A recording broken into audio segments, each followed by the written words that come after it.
Concept పబ్లిక్లోకి వెళ్ళేటప్పుడు నువ్వు అతన్నే తిడతా ఉన్నప్పుడు 6 కలిసి తిడుతుంటారు. షర్మిల తిడద్ది, పవన్ కళ్యాణ్ తిడతాడు, పురంధేశ్వరి తిడతాడు, చంద్రబాబు తిడతాడు. అట్లాగే సిపిఐ సిపిఎం వాళ్ళు మాట్లాడినట్టు వారంలో 2 సార్లు జగన్ తిడతారు. చంద్రబాబుని సున్నితం దీంట్లో మాకు చాలా తేడా వస్తుంది అని ఎక్సెక్కాలాడతారు. అంతవరకే. జగన్ వచ్చాడు గట్టిగా తిడతారు.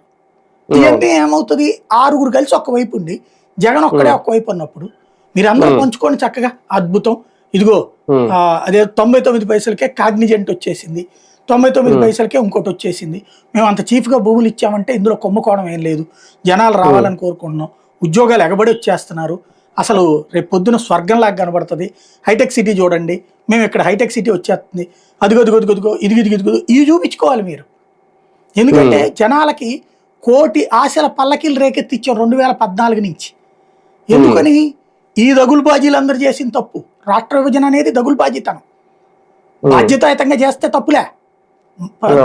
దగులుబాజీలుగా మోసం చేసిన ఆంధ్ర ప్రజలు ఏమని, ఆంధ్ర వాడు దోచుకున్నాడంటే అవునవును దోచుకున్నాడని తెలంగాణకు సంబంధించిన ఇదే పార్టీల నాయకులు మాట్లాడొచ్చారు. ఇక్కడికి వచ్చి ఏం మాట్లాడుతున్నారు? అయ్యో రాష్ట్రానికి అన్యాయం జరిగిపోయిందని మాట్లాడుతున్నారు. అంటే ఇది కాదా పచ్చి మోసం రాష్ట్ర ప్రజల్ని చేయడం? ఆ రోజు నుండి రాష్ట్రం విడిపోయిన తర్వాత సోనియా గాంధీని నాశనం చేసిందని వీళ్ళు చంద్రబాబు నాయుడు లెటర్ ఇస్తేనే చేసామని